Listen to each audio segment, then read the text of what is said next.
Okay. Wait. Are we live?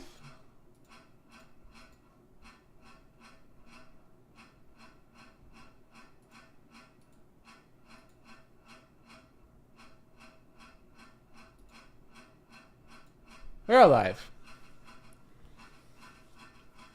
Wonderful. Okay. How's everyone doing? We are now going live. It's such an awkward transition when I go live. Let's go ahead and post this here. 1 second.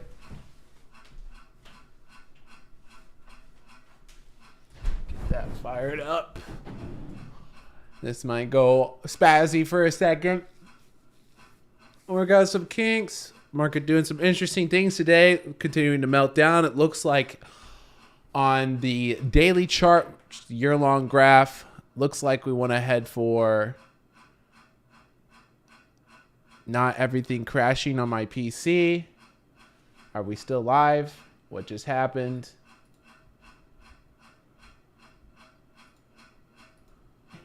We're still live. Are we still live? What just happened? Okay, cool. So, by the way, thank you everyone for the YouTube analytics. We've been doing amazing. That is wonderful to see. Let me see here. Let me get this pulled up so that I can see if anyone has any questions. I can address those. Put this on a mute. Live.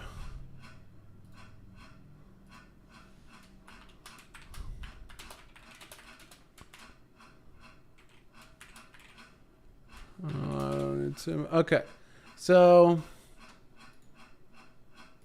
let's see if this posted. Cool. Had some issues getting the stream up. Looks like we're doing good right now.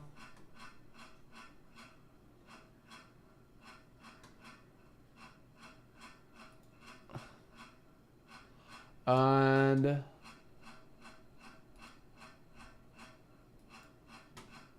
let's get this over here.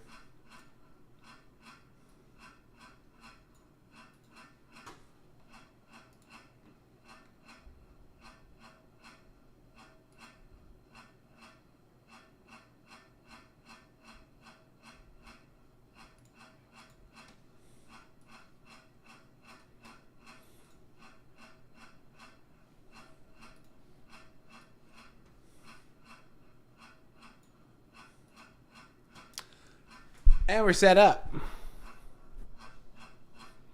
Is that good? Is Mike good? Mike seems okay. Wonderful. How's everyone doing? If you got questions, make sure to leave them in the comments down below. I will check in on those.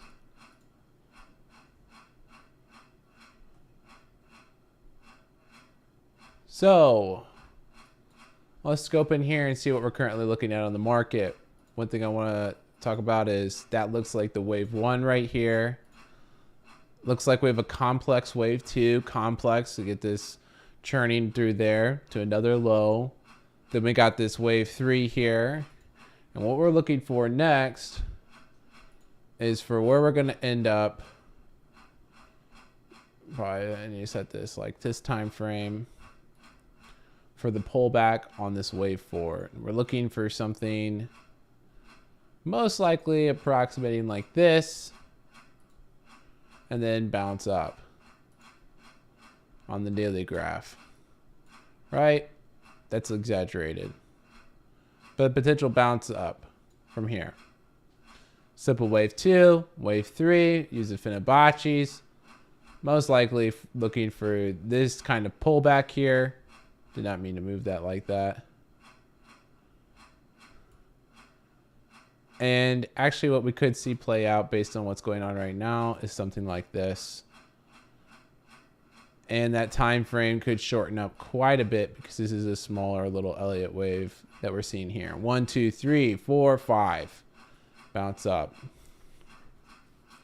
That's what I'm currently looking at for this market to play out right now. And if we go ahead and delete all this, and we come over here to a smaller time frame, in 1 hour, we can see how oversold this is getting. It looks like the TTM squeeze wants to continue to push down. As for, however, if we go to the 1 minute here, we're seeing that this market looks like it's bottomed out. Buyers are coming in. Looks like this pressure right here, getting back over this 415 could send us back up. I don't think the lows are in. The other thing to point out, that maybe we can get a better view here on Webull, is if we look here at the 30 EMA on our daily graph here, we can see that's about the 410.88, and it looks like the market wants to push there. Remember, for the RSI above 50, this is still technically a bullish RSI right here. This shows relative strength. However, if we come down to the other charts, we can see just how weak this is really looking right here. And it looks like we're actually getting a pretty dead-on bounce on the 1 minute right there. Same thing on the 5 minute. If you wanted to play calls for a small bounce in tomorrow, I think it's a solid move, honestly. The only thing would be that the headlines have been awful. It feels like they wait for this market to have a real down day, and then they just slam you with the bearish news. That's definitely what it's felt like today. And this is not actually moonshine. I'm not drinking straight moonshine. I gotta say though, Smith Creek moonshine, excellent. I probably shouldn't advertise anything that doesn't pay me to advertise them, but yeah, I finished off this bottle, but I kept it. I should probably peel off all the branding on it, but I just like the mason jars. It's some good old H2O after getting a good workout in. So that's what I'm seeing in the market right now. A lot of big moves out of UNG. UNG's been crazy. Let's go ahead and pull that up. For the natural gas, this has been wild to see. We'll go to an hour here. And we can see that this is pushed to new highs, capping out like 34. Crazy to see, but there was lots of terrible news. We did a little short on that earlier as well, just to talk about how crazy natural gas really has been. We'll go over and we'll also see the impact that this has had on USO. It was pretty interesting. Initially a huge sell-off. Now, partly what I'm thinking about when I think of see the sell-off is that a lot of manufacturing companies are worried about if they'll have to stop operations because of the sharp increase in natural gas prices. You know, when you're starting to crush those margins, and this was all covered in that short, you know, then the oil that you need, that you probably likely use to ship out the things you're making, suddenly drops off. There's a huge decline, right? And then right when the sell-off came, we then got the headline on just how bad the supply really is, when OPEC said that they likely couldn't extend the supply any further, and that there was going to be huge shortage issues. And we saw an immediate turnaround with huge volume as buyers came in to buy that up.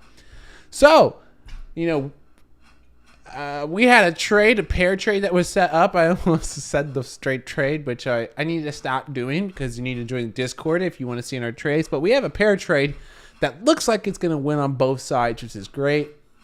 One that correlates to oil, another one that correlates to UNG.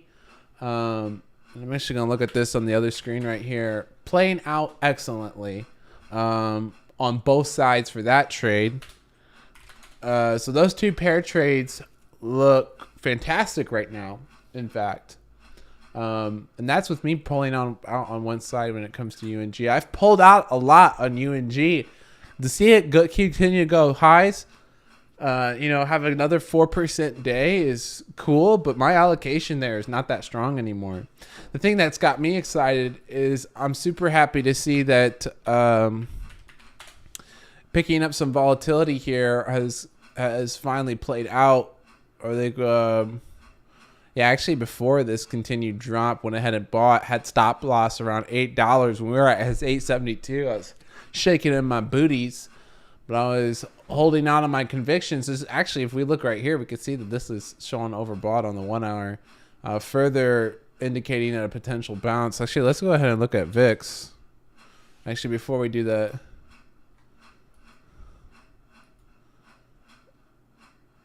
looks like we're getting some flags for the downside. So let's take a look at VIX right here.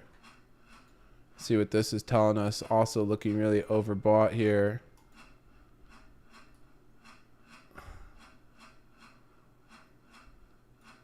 Nice little gap up, potential double top. This looks like a pretty essential range right here. This looks like a make or break range. Actually, yeah, let's go to the daily and actually look at this. The further you look out on a graph, by the way, for VIX, the less information you're really going to get. You should be really using this as a short-term indicator, and you can see that kind of fall apart right there. But I could probably look at this in a 4 hour and see how critical this is. Yeah. It's a mid-range. So we want to see this either climb in the upper 20s, or if we get back below that 21 range, then it looks like this market could blow up again. And that's just all supplemental information for what's going to help us plan out these waves that we mapped out at the beginning of the live stream here for SPY. I'm looking for this fourth wave pullback and then maybe a small push up. The last push up before I'm expecting some sort of corrective wave to play out in October, September, because everything looks awful and the future looks awful. Next year could be really rough. We're just going to need to see how it goes, though, because right now this is a mess. It's a bit of chaos. And to talk about chaos, I think I was going to go ahead and do a live reaction to a very popular Ray Dalio video. And I will do that after I look and see if there's any questions going on right now. I don't see anything. Does anyone have anything they want me to talk about before I do a reaction video about Ray Dalio's big macro thesis and how the American empire is coming to an end? I don't see nothing. All right, let's tune in the Discord. We got an O snap from Dylan. Word. So I'm gonna take one more. Let me actually. Whoo, that is not where I want that screen to go.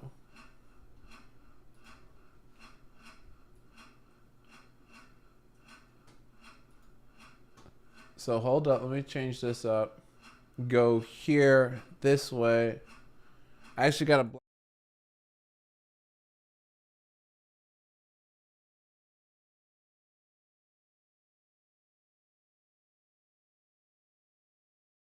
And we're back. Did you miss me? You better have missed me.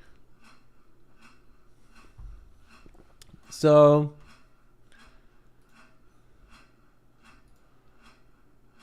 because before I do that, I do want to say that calls are favored right now. On the day, buyers are starting to come in.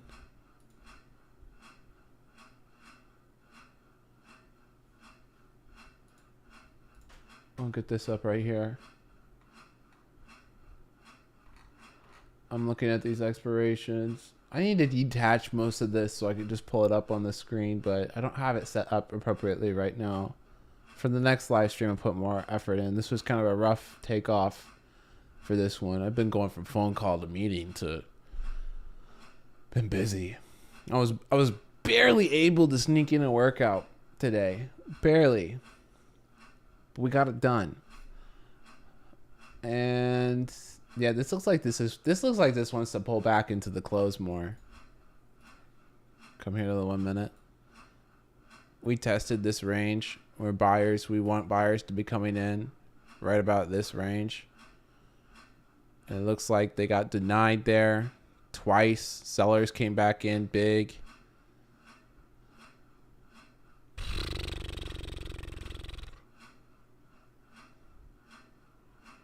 Oh, we're really not seeing volume pick up either. Usually right about now is when volume should start picking up. It's still pretty dead. So that's really interesting too. Lots of fear. Actually,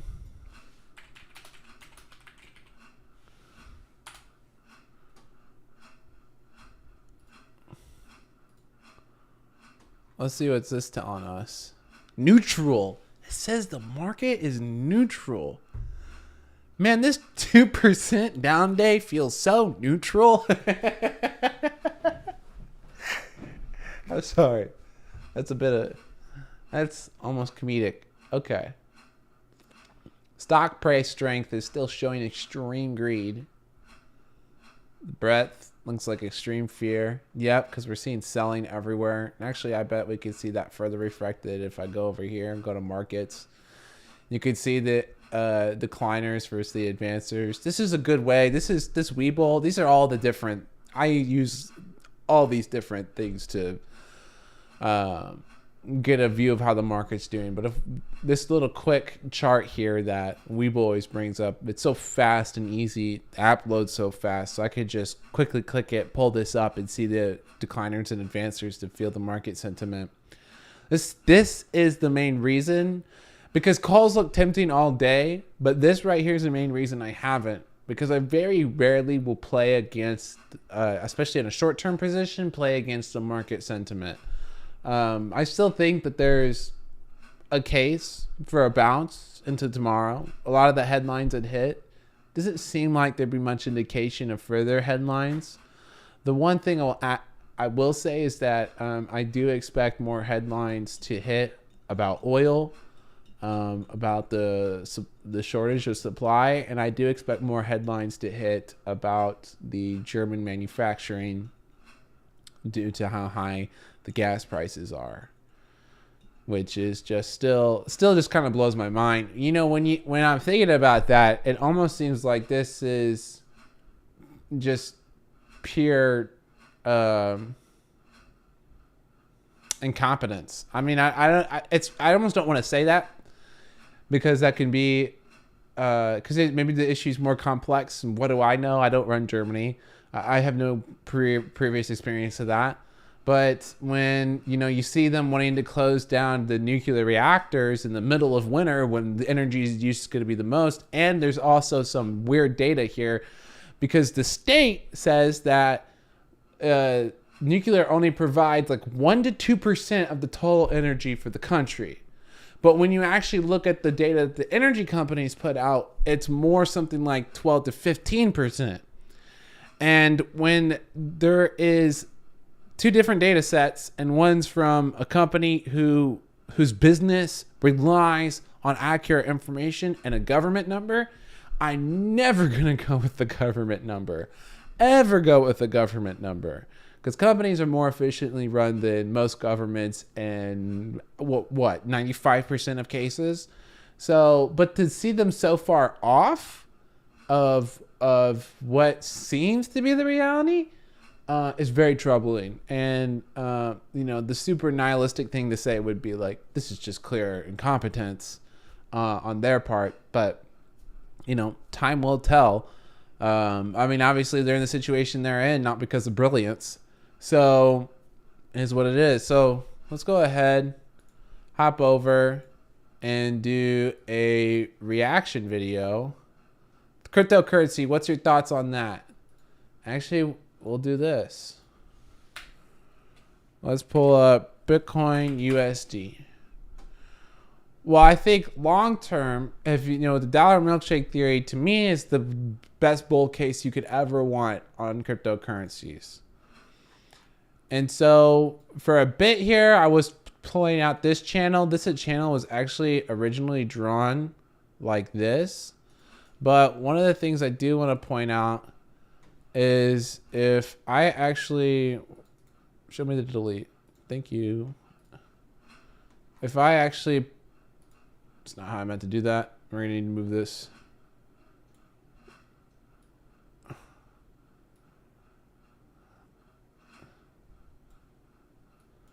Where's the bottom? It's hard to see because of the candle there.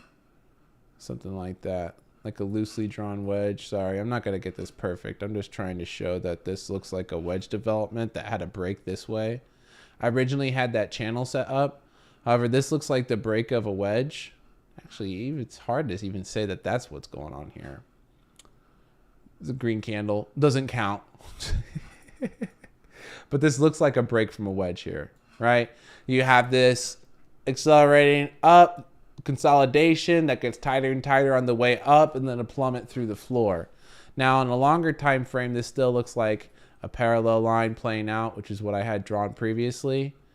And so I'm still looking at this on a longer chart as something like a bear flag, where you have a downtrend, tight consolidation, looks like it's headed towards the upside, and then when we break through this support here, I'm expecting to let it plunge down.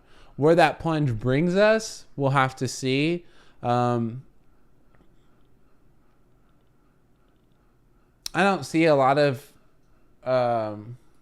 correlation with the SPY index, which is what I have pulled up over here. But there could be some correlation there if we see that the stocks start to give as well. Now, long term, 20K on Bitcoin. Does that look appealing? Absolutely. Even 5 years from now, this looks like a great entry point. If you want to start buying and have a long-term thesis and do incremental buying, 20K sounds great, right? It's got a high of 60K, got a low of what, maybe 8,000. Worst case scenario, don't expect it to hit that. You know, maybe we come down to where we had all this chop right here at a minimum. Actually, yeah, this 9,000 right here. Maybe. I don't see that happening. In fact, I think that we could just see the upper bound range, like right here for that 12,000. You could see how much support we even get here at the 18,000, where it bottomed here, met up with this line of support right here. But I will say that this weakness here, even though it seems to be in a bullish phase, looks really poor.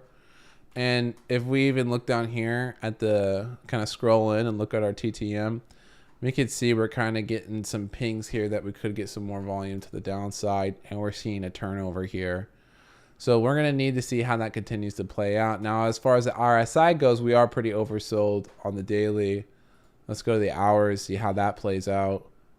We're seeing that we're pretty oversold areas, although this hasn't broken to that downside and become too oversold. So right here, I would actually say this is just bearish sentiment. And then actually, was that about the same for the daily? Same thing for the daily.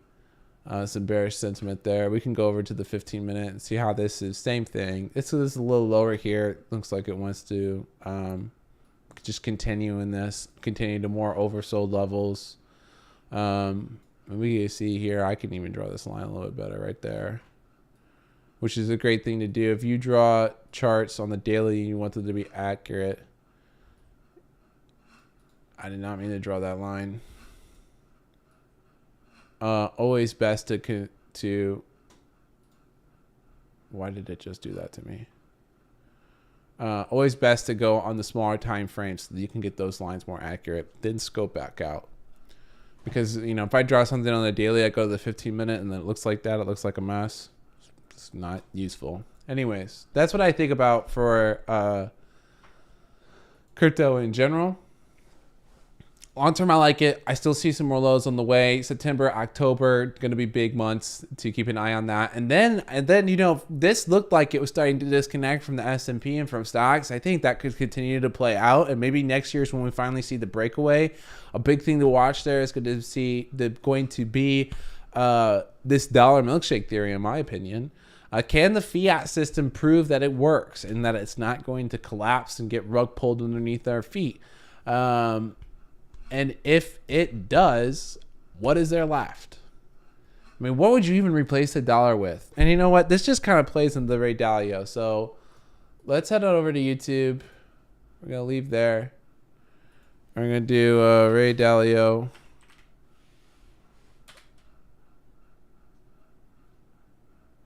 Oh, first, I'm going to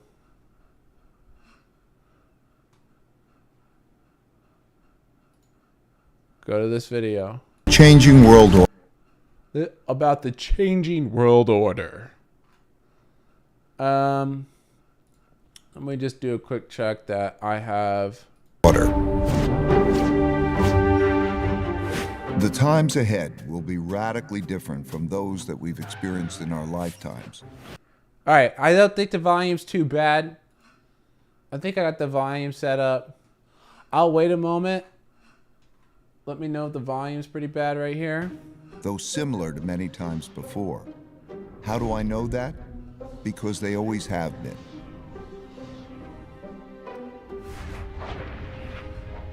Over my roughly 50 years of global macroeconomic investing, I've learned the hard way that the most important events that surprised me did so because they never happened in my lifetime. These painful surprises led me to study the last 500 years of history for similar situations, where I saw that they had indeed happened many times before, with the ups and the downs of the Dutch, British, and US empires.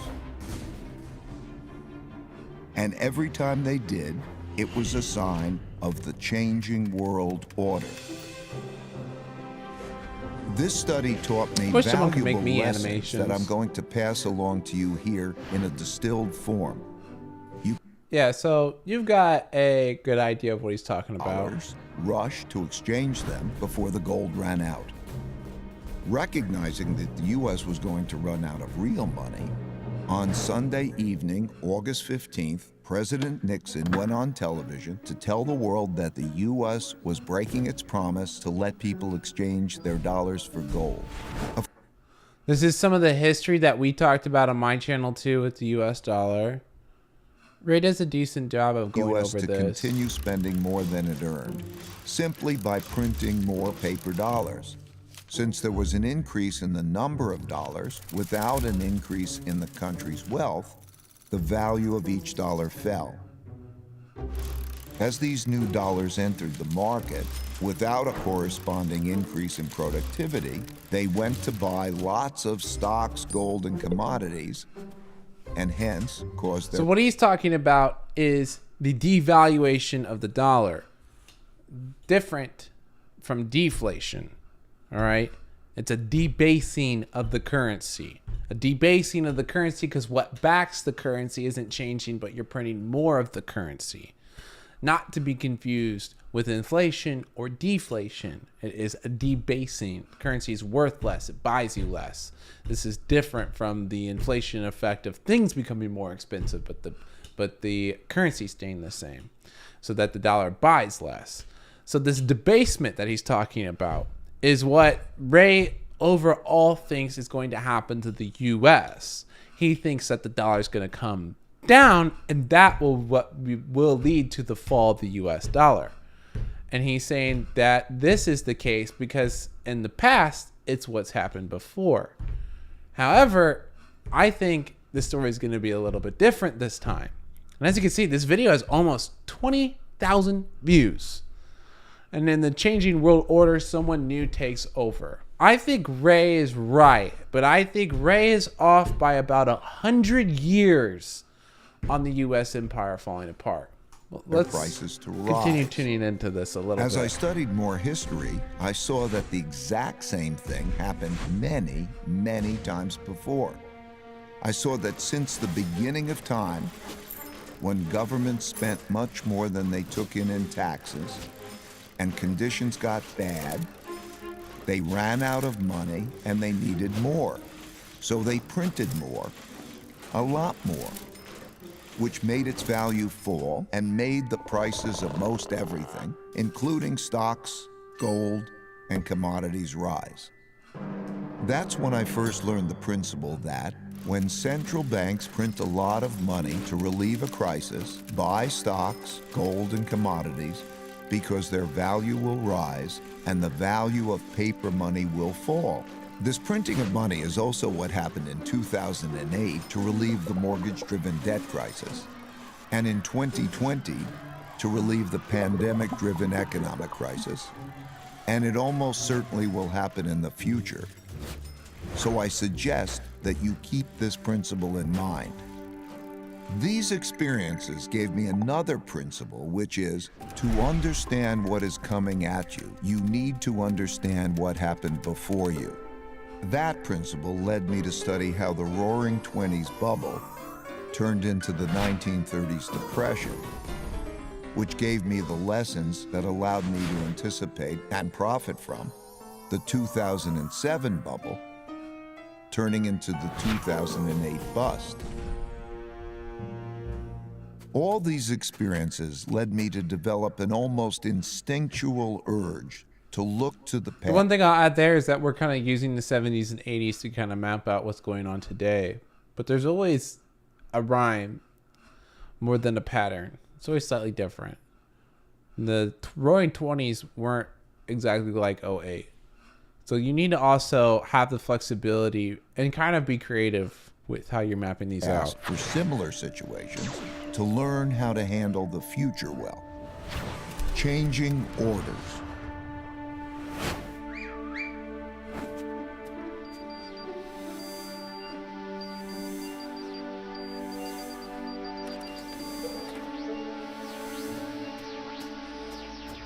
Over the last few years, 3 big things that hadn't happened in my lifetime prompted me to do this study.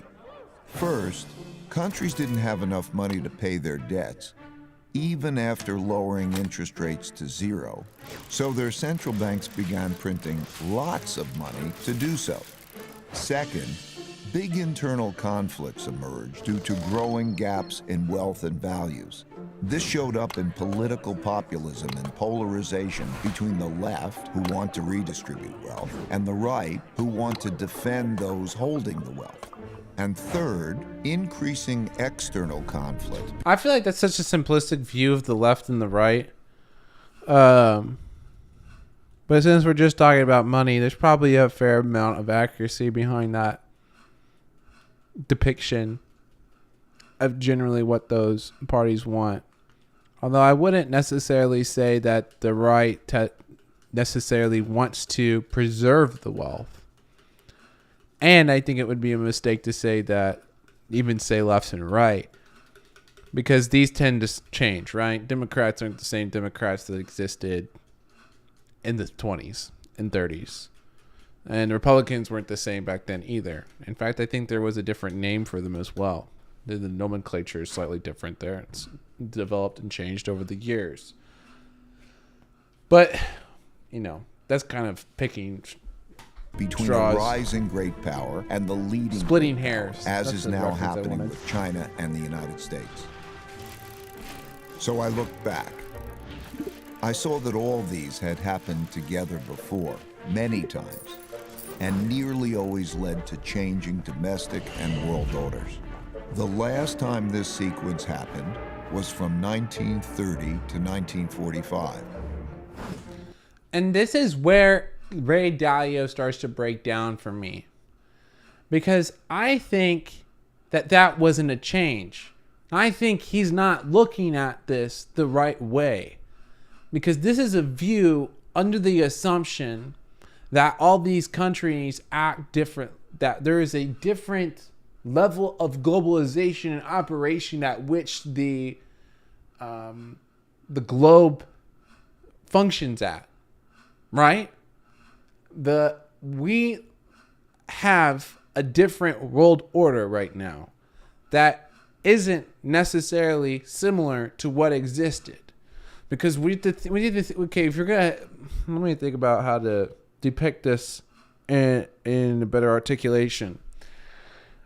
During World War II, each country was its own country. Some countries existed in empires like the British Empire, yes? Actually, we're going to go full view for this. I'm going to pull up just me. During World War II, each country was its own country, its own sovereign nation, and there wasn't a lot of interconnectivity that existed between the countries. There were some trades, but there were no international treaties. There was no global rules-based system that we now operate on today that is degrading today, though. So to say that today is the same as back then, I don't think is the case.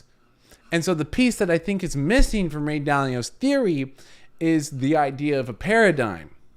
And I think that a lot of the history that he's talking about all exists within one paradigm. And rather, he's explaining the end of that paradigm, also referred to as the fourth turning. And so I think what is going to come out of that is actually a brand new system, not a similar system that also existed within the paradigm. I think we're headed towards a new system. And I think that system is an escape from fiat. What separates what's happening today from what happened in the past is that our currency dominance is so absolute and there's no one really to take its place. Because in the past, whoever took over had a stronger currency. In the past, whoever stepped in had a strong economy. But if we look at the world today, everyone's in massive recessions. Every single government across the world has printed well outside of their means. When we look at what countries are holding right now, the U.S. is still firmly in first. Not when it comes to the amount of money they've printed, but when it comes to the amount of goods that they actually own. We're still in first place. Now, when it comes to manufacturing and production, we lag in many ways, and that's awful. But I think that it's also awful for everyone else. Is China really going to become the next world power when they're already doing everything they can to stifle new technologies? Do not underestimate the amount of juice you can get in an economy when you incorporate something like a digital currency or a cryptocurrency into it. Making that whole system more efficient and more practical is a huge change. And the U.S. is one of the few countries in the world that's looking to start to embrace that. I think doing so could fix a lot of the issues that we have today. First of all, it's going to make a lot of those financially based corruptions apparent, extremely apparent. And we've seen tons of base cases for that. But not to get stuck in those, although if questioned, I could answer that question. I think we need to look at the greater scheme of what happens when we get away from the current paradigm that we exist in, and what does the future look at? That's the big question for me. We're in a technological revolution and also a completely changing paradigm. He's saying it's a changing world order, as if another nation's going to take power. But I think that he's operating in the conversation of an old paradigm that no longer exists. You know, we had different functionality because his representation only works to the extent that we had those financial institutions that operate the way they do. But I think we're going to have new financial institutions and new ways of operations, which means we're not going to replace it with just another world order. I think we're going to have a whole new system in general, a brand new paradigm shift. And part of the justification for that is that we saw lots of those countries' currencies collapse. However, if the US dollar collapses this time, it'll be a global financial collapse. And it's nothing like the ones that previously happened. We're not seeing the value of the dollar plummet. We're seeing the value of the dollar skyrocket. Why? Because the whole world has pegged itself to the US dollar. Most of their debts exist in dollars. When they want to pay their debts, they pay in dollars. When they want to trade with other countries, they pay in dollars. They need those dollars. To get away from those dollars is not something they can do when they're already in a state of panic and the whole globe looks like it's in, or those who are not in yet are headed for a recession. So I think it's pretty clear that even though he's onto something, I'm not sure if he's on the right thing. There's going to be lots more content to talk about this.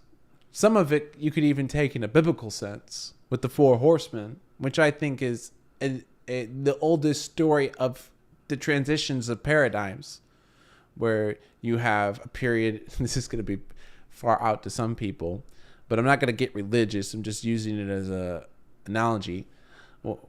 Where you have the four horsemen, right? And those are the four signs of a coming turning point, the fourth turning, and war, and then famine. When we have the war, there's a second horseman that I'm missing. Who's the second horseman? Who?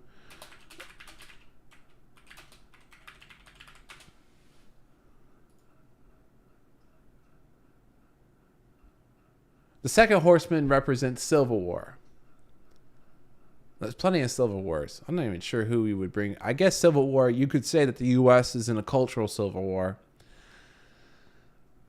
So we have actual war, Russia, Ukraine, civil war, cultural war. We'll fill that in right there. Famine on the way. Tons of famine on the way. And then what comes after that? Widespread death. And the projections from the UN, and we're kind of getting into another video that I'm going to be putting out on Wednesday, but the projections for the UN are about 200,000 or 150 million deaths. I was mixing up a few statistics there. I think that could be something closer to 1.5 billion deaths, because what governments do when there is famine. We saw the Soviet Union do it. The Soviet Union went after all the rich farmers. When starvation hit, they went after all the rich farmers. A lot of them were killed, and then they took all the food, and then all the people starved. Why? Because all the successful farmers were gone, and because the government wanted to make sure that it was fed. Looking out for numero uno. There we go. So I think that is not being factored into the estimates that are projected. I think the estimates that are projected are assuming that all operations will remain intact and that there will be no revolts. If you look at the way the world operates today, most of the starvation that occurs today occurs for political reasons, where there's some sort of civil war or something, and one side's trying to starve the other side out. Not because of a lack of food in general, or a lack of resources or ability to feed all the people, but rather just a political manipulation of the food in order to make the other side weaker. Or countries at war doing embargoes to prevent that. We're seeing, China set up embargo around Taiwan right now. So there's a lot of other things that go into the factor rather than just the fact of lack of food when it comes to what is causing starvation and famine. And it looks like we're going to have widespread starvation and famine right above us. All these things and all this data, to me, suggests that we're in a huge turning point, which is frequently referred to as the fourth turning. So that's what my view on Ray Dalio, who is widely favored, and many people think that he is correct on this, but I'm not too certain. So I just wanted to challenge that theory with mine, see how it holds up. Let me know what you think. We're going to discuss it in the Discord likely, and I'll have another big video about this, the last segment of what I just talked about, later tonight. And the market actually just closed, so I'm going to pull up this right here, and we'll see how that played into the close. 413.47. It's actually what I'm seeing on my other screen. I'm cheating.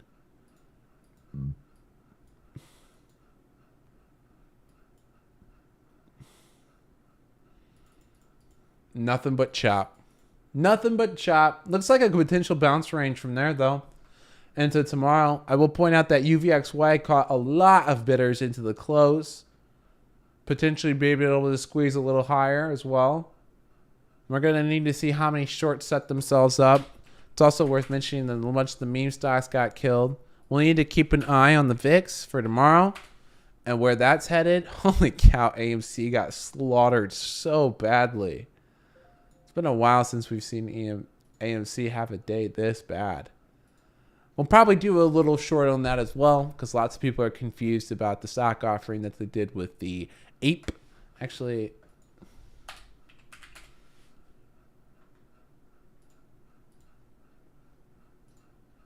that's interesting. It'll be interesting to see if people buy that. Man, people who bought that today lost 50% in a single day, just on their shares alone. That's wild. Anyways, that's about it for the live stream. I've had a very long day. Lots of meetings. Got a workout in. Did some trading. Did another meeting. Set up a live stream. Talked about a lot of things. Hopefully in an articulate way. Hopefully that was relatively easy for everyone to follow. If it wasn't, make sure to watch that video Wednesday. And I just wanted to kind of cover the market close. Talk a little bit about a topic. I know that Ray Dalio video has 20 million views. Lots of big people and experts consistently quote it as this is what's going to happen. This is what's happening right now. And I just don't see it. It doesn't hold up to my criticism, in my opinion. But I'd love to see mine get torn down so that I can make it stronger. So tell me what you think. Join the Discord. Visit NoBellTrading.com. Hope you enjoyed this little live stream. In the future, we'll do more live streams with more trading on a day where I think it's easy, where there's going to be more trading opportunities. I don't want to trade a 50 cent move into the close on a day like today. There's not many earnings. Oh, that's what I'll add. If you've continued to watch the stream, here's your nugget. Here's your nugget. The 2 earnings you're going to want to watch, Snow, NVIDIA. If Snow has another bad earnings, Snow's going to plummet. If NVIDIA has a good earnings, it could bring up the whole market. There's your little nuggets. Thanks for watching the full stream all the way to end. Those would be big ones to watch. If Snow misses earnings, Snow's going to get slaughtered. If NVIDIA has good earnings, it could bring about a bounce. Those are my 2 big convictions there. Hope you enjoyed, and I will see you Wednesday at the latest. We'll probably put out another short today. And 3 more tomorrow. Big YouTube video Wednesday, and then 2 shorts.